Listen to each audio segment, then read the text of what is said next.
ఉషోదయం ప్రేమించు కాపరి ఉషా కిరణాలు ఉదయకాలపు వాక్య ధ్యానమునకు మిమ్మల్ని ఆహ్వానిస్తున్నాం. ప్రార్థన.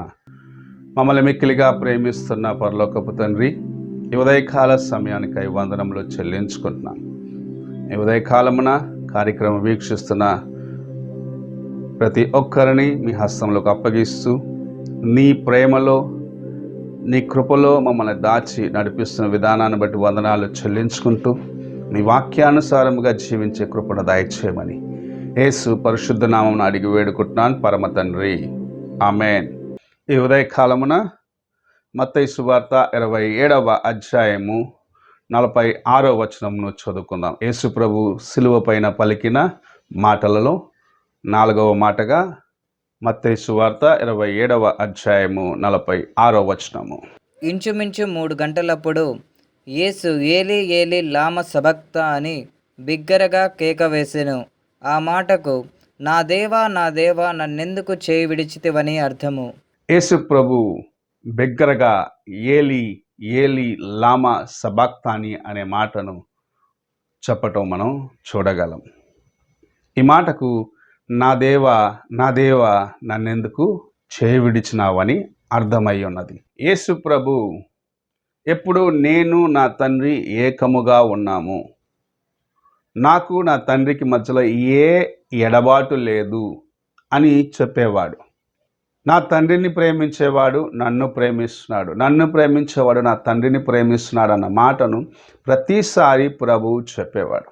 అయితే ఈ సమయమున సిలువ పైన ప్రభు నా దేవా నా దేవా నన్నెందుకు చేయి విడిచినావని బిగ్గరగా కేక వేసి దేవుని సన్నిధిలో మొరపెట్టుకునే ఒక కార్యంను చూడగలం. ఎందుకు ఇలా జరిగింది? తండ్రికి కుమారునికి మధ్యలో ఎడబాటు రావడం, అనగా యేసు ప్రభువుకు తన తండ్రి అయిన దేవునికి మధ్యలో ఎడబాటు రావటానికి ఒకే కారణము, నీ పాపము నా పాపము, సకల మానవుల పాపము, భూమి మీద ఉన్న ప్రతి మానవుని యొక్క పాపము సిలువ మీద యేసు ప్రభు పైన మోపబడినది. పాపము దేవునికి నీకు మధ్యలో ఎడబాటు తీసుకొచ్చిన రీతిగా ఎప్పుడైతే పాపము చేసావు, నువ్వు దేవుని కృపను పోగొట్టుకుంటున్నావో, లోక పాపమంతా యేసు ప్రభు పైన మోపబడినప్పుడు పాపముగా మారిన యేసు ప్రభువుని తన యొక్క తండ్రి చూడలేక చేయి విడిచినాడు. నీ కోసము నా కోసము పాపముగా ఆయన మార్చబడ్డాడు. నీ కోసము నా కోసము తండ్రి చేత ఆయన చెయ్యి విడవబడ్డాడు.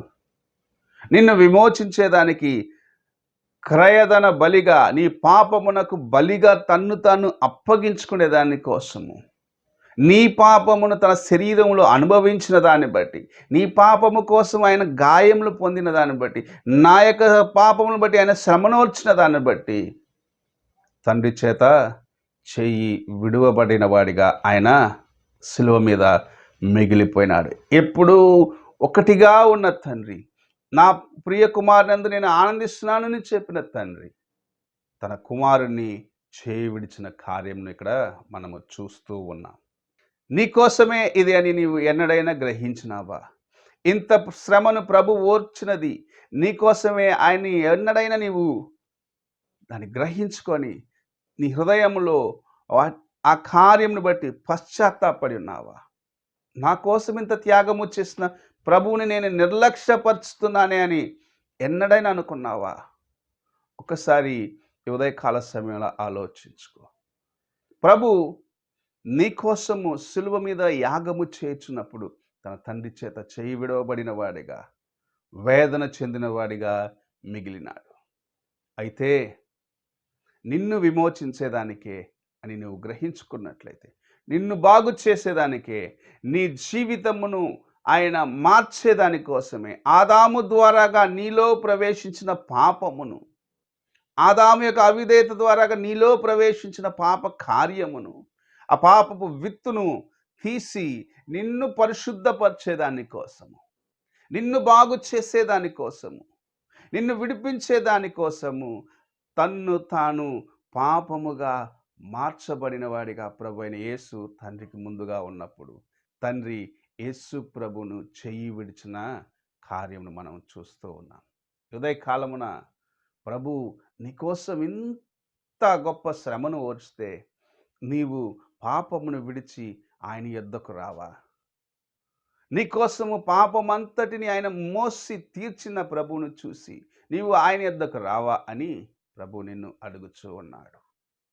నీవు ఆయన యొద్దకు వచ్చినట్లయితే, నీ పాపమును నీవు విడిచిపెట్టినట్లయితే, నీ పాప మూటను దేవుని పాదముల దగ్గర తెరచి అందులో ఉన్న ప్రతి కార్యమును విడిచిపెట్టినట్లయితే నిజముగా నీవు ఆయనకు ప్రియమైన వాడిగా ఉండగలవు.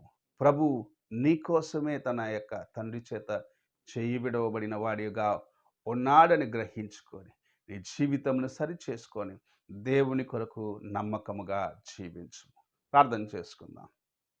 పరిశుద్ధుడైన యేసయ్య, ఈ ఉదయకాలంలో మీరు మాకు అనుగ్రహించిన నీ వాక్యమును బట్టి స్తోత్రములు చెల్లించుకుంటూ మేము అంతవరకు నీకు నమ్మకముగా ఉండేదానికి మా పాప జీవితమునంతటినైనా సరి చేసుకునేదాని కోసం నీవు చేసిన ఈ గొప్ప యాగమును తండ్రి చేత చేయి విడవబడినప్పటికీ మమ్మల్ని విడువని దేవుడిగా నీవు ఉన్నందుకు వందనాలు చెల్లించుకుంటూ మమ్మల్ని రక్షించేదాని కోసమే అని మేము గ్రహించుకునేదానికి సహాయం చేయమని కార్యక్రమం వీక్షిస్తున్న ప్రతి ఒక్కరిని ఆశీర్వదించి నీ కృపలో నడిపించమని యేసు పరిశుద్ధ నామమున అడిగి వేడుకుంటున్నాను పరమ తండ్రి. ఆమేన్. తండ్రి అయిన దేవుని ప్రేమ, కుమారుడైన క్రీస్తు కృప, ఆదరణకర్త అయిన పరిశుద్ధాత్మ యొక్క సహవాసము ఇప్పుడు ఎల్లప్పుడూ తోడై ఉండి దేవుని కృపను మనకు అనుగ్రహించును గాక. ఆమేన్.